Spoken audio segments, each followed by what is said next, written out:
Before you listen to this BBC podcast, I want to tell you why I love podcasting. Hi, my name's Tommy Dixon, and I make podcasts for the BBC. I'm a big fan of stories, always loved a good book. But when I started commuting for my first job, I discovered podcasts.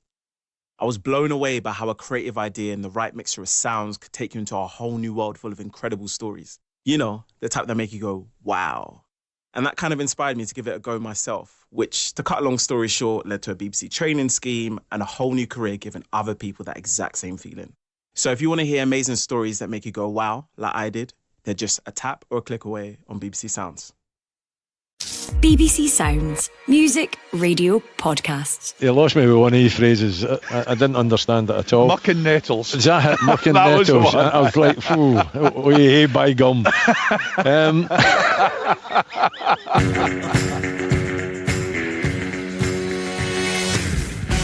Hello and welcome to the Scottish Football Podcast, kickstarting your day with all the news you need to know about the beautiful game in this country. It's Wednesday, the 7th of February. I'm Phil Goodlad, and coming up... Saved by Roos, but the rebound was in! And Todd Cantwell restores the Rangers lead! We take a look at last night's action as Rangers go level with Celtic, and the Neil Warnock era begins at Aberdeen. Also, I'll have a conversation with the chairman and the CEO and go from there. where does last night's 5-0 routing by Motherwell leave Derek Adams and Ross County? And Breaks to Ida, then to Kuhn, who shoots deflected. Goal! Celtic level! the action never stops in Scottish football. We look ahead to some intriguing games this evening, including the big one at Easter Road, where Hibs take on Celtic. Plenty to speak about this morning with our guests, the Falkirk captain Stephen McGinn, and from the Athletic, Jordan Campbell. Gentlemen, good day to you. Morning, Phil. Morning, Phil. As ever, plenty to get through with Stephen and Jordan. We're also going to hear from Aberdeen fan Aaron Grieve. But first, let's quickly run through all the latest Scottish football headlines. Philippe Clement says Rangers are not thinking about the title race despite his side moving level on points with Premiership leader Celtic. That after beating Aberdeen at Ibrox. Derek Adams says he'll have a conversation about his future with Ross County's chairman and chief executive officer. It comes after his Staggies side lost 5-0 at Motherwell last night. Hibs have announced a £3.9 million loss for the year up to the 30th of June 2023. That despite making a gain of £3.2 million in transfer fees. And Brendan Rodgers says there are not too many teams where you'll have 4 points out of 6 and it's crisis mode again. But he's called for calm as a side prepare to face Hibs at Easter Road. And has predicted the title race will go to the wire. Jordan, first up, that was a statement of intent from Rangers at Ibrox last night, was it not? Yeah, I think it was. Phil Clement even said that he doesn't think a few months ago that Rangers team would have won a tight game like that, and I think he's probably right. It was one of those games that they had to work hard for. They probably deserved it in the end for the dominance they had and the amount of territory they had. But it's one of those times that you doubt Rangers when the pressure's on. Can they actually go level with Celtic? We've seen it so many times in the last 4 or 5 years that those are the games that Rangers don't get over the line and they let Celtic off. It was a huge win, and I think his subs really, his subs really made a difference towards the end with Fabio Silva coming on and looking like a real upgrade on Cyril Dessers. So I think it was a big win for Rangers, and you look at his record now: 19 wins, 3 draws, and 1 defeat. It's been remarkable that he's come in and got such a lift from a squad that looked dead and buried 3 or 4 months ago. Stephen, take us into the dressing room of a team that's underperforming. They change their manager and then all of a sudden they begin to believe. Is it something that you can actually feel growing? Yeah, well, what Phil Clement's obviously, he's an experienced man. He's won titles. He's managed for a long time. What he's done is just simplified the game for them. His team selections, you're following it because you're trying to get to know him, how he's going about it. He seems to have a kind of core group of players, 5 or 6 players that he relies on. They're playing no matter what. I think it's looking like Butland, Goldson, Tavernier, Lundstrom's been a huge part of the turnaround. What he's done for Lundstrom's amazing. He's totally simplified his game and he's become such an important player of that team. And I think young Ross McCausland's actually becoming one of these guys that you can really trust. I think the one game he's not started recently, obviously at St Mirren, you can't wait to get him on quick enough at half time.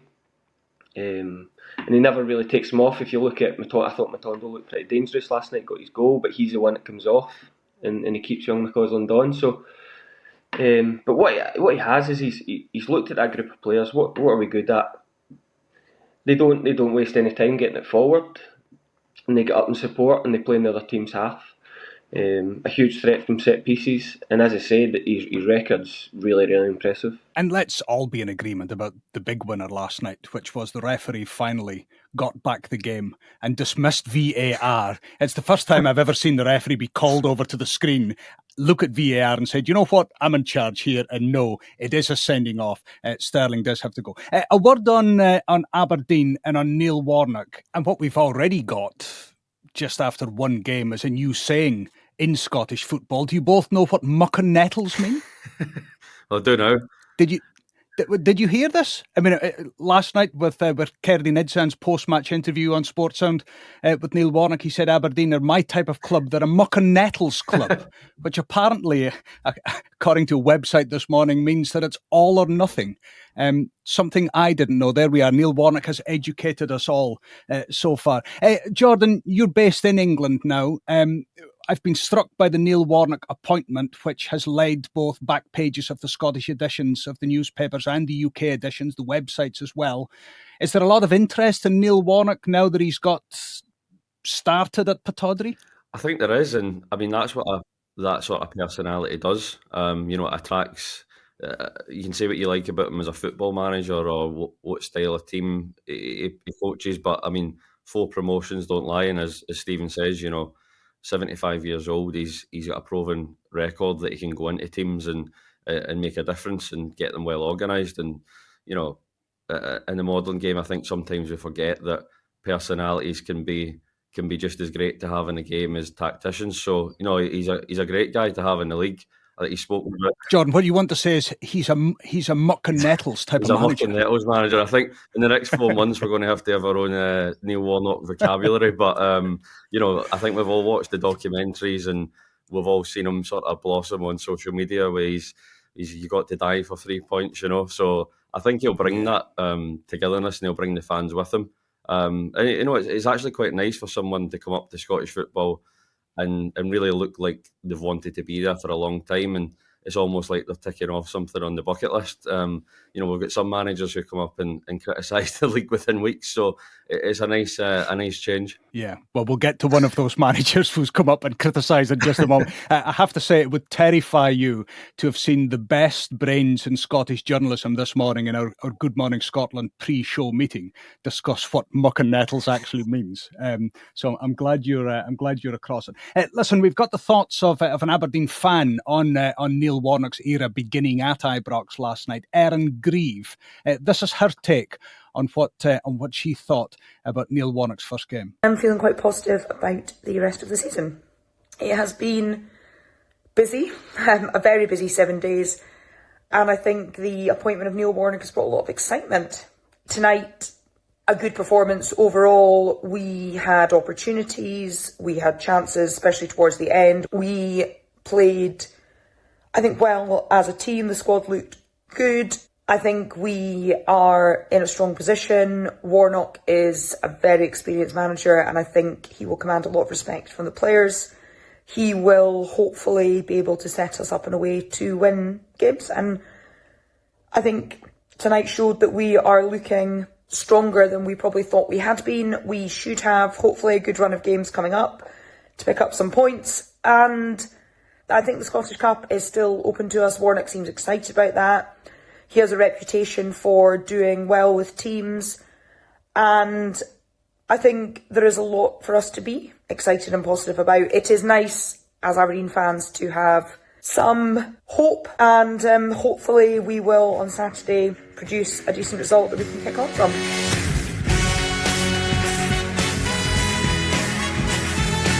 You're listening to the Scottish Football Podcast.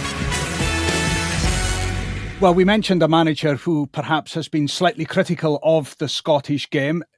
Top line this morning, gentlemen, is Derek Adams is still the manager of Ross County, but he alluded last night in his interview with Brian McLaughlin after the game that he's to seek a conversation with Ross County hierarchy about whether his future will remain at Dingwall.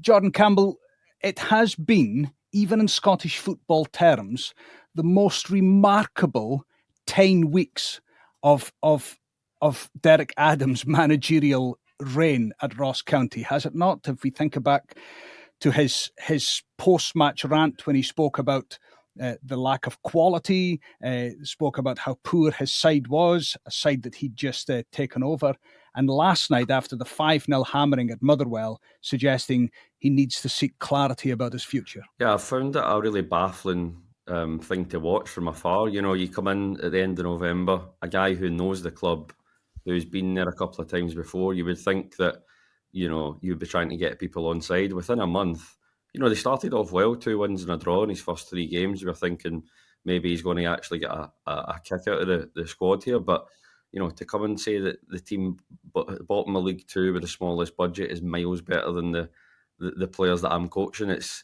you know, I don't think that's going to be on any coaching courses in the years to come as a motivational tool. You know, Stephen, I played under managers. I don't know what the conversations were that he expected in the dressing room after that, but it's not going to encourage buy-in for the players. I mean, you watched that last night.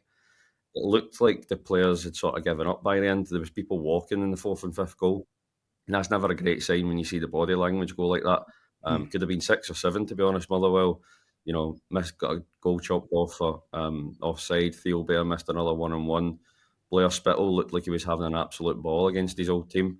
So I think they have 2 points from the last 18 since that comment, and going out the cup to Thistle in such a convincing fashion. Like, it really does look like they're on the slide.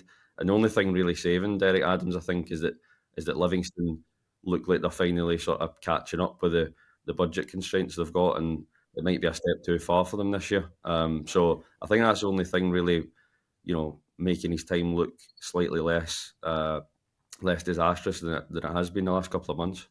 Stephen, a word on Motherwell. Stuart Kettlewell saying after the game they scored 5, it could have been 10. Was that the evidence that when a manager is under pressure, as Stuart Kettlewell was at Motherwell at the start of the season, that if you stick by your manager, you reap the rewards? Yeah, definitely. All credit to Motherwell. Stuart Kettlewell had money in the bank in terms of what he did last season. He took over a Motherwell team that was struggling and did a fantastic job from then till the end of the season. But what he was very consistent. Obviously, I know that my brothers in the team, very consistent, very positive. And I know being in that situation when you're down the bottom of the league in such a hard league, you open any doors as negativity. Within the doors, you need the manager to be consistent. Keep picking your best team. Keep being positive. Keep trying to deliver the performances, and that's what I think Motherwell have done the last 2 games coming into the Ross County game.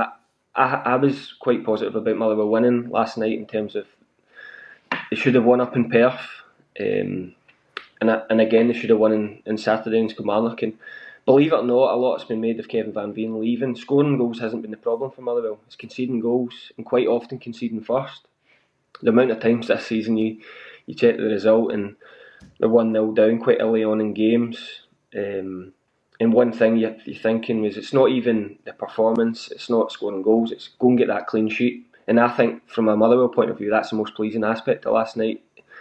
They could have scored as many as they wanted. Obviously, Blair Spittle, masterclass I think at times for Motherwell, but getting that clean sheet is, I think, will mentally be such a big thing for those Motherwell players and Stuart Kettlewell. This is the Scottish Football Podcast.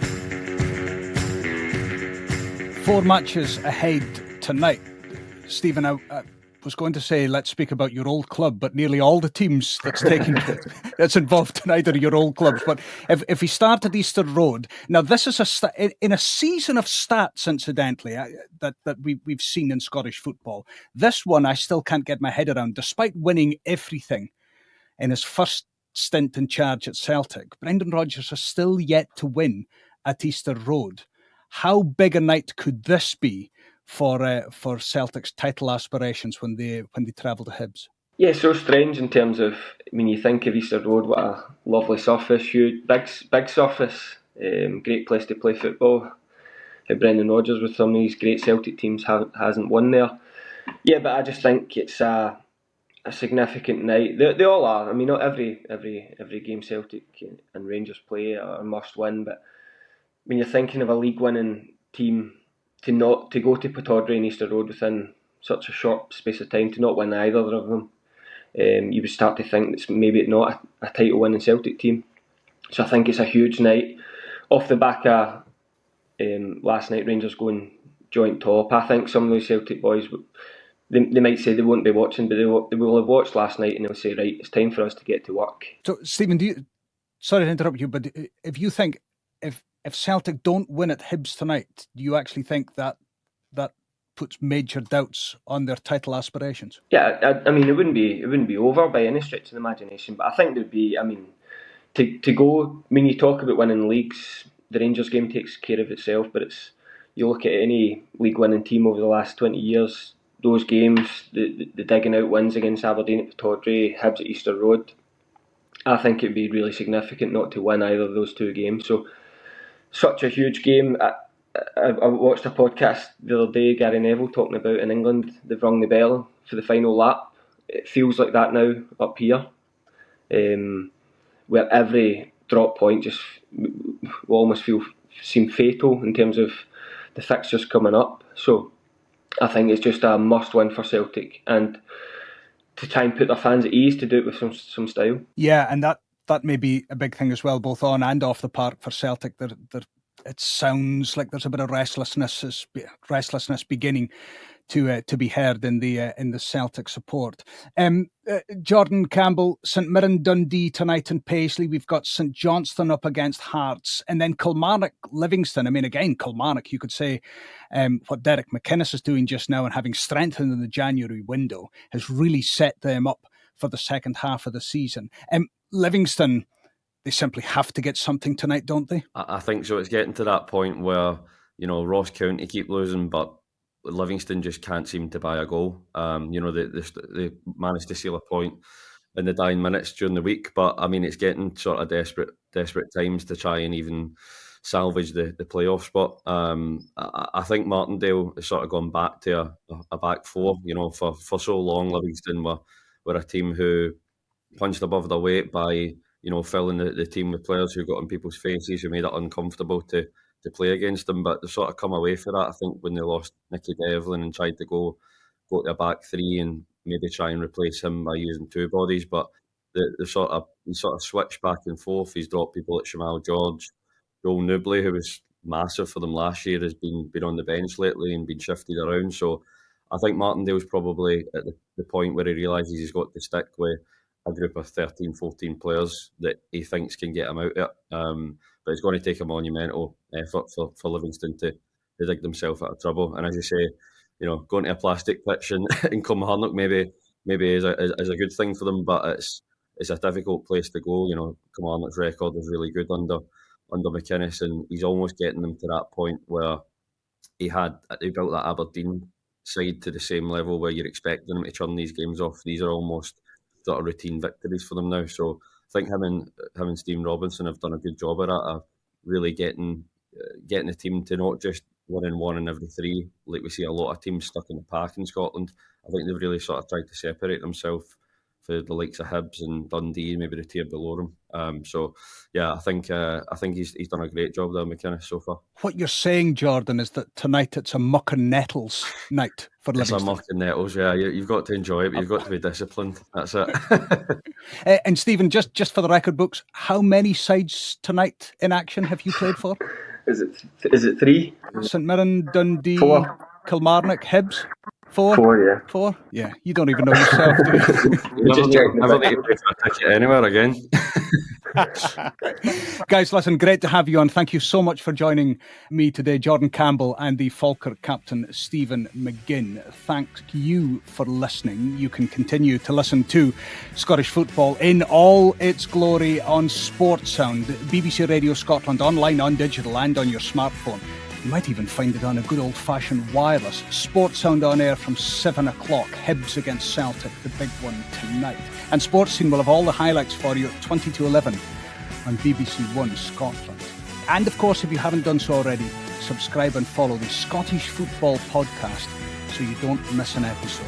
Enjoy the latest instalment of Scottish Football tonight, and we'll speak again soon.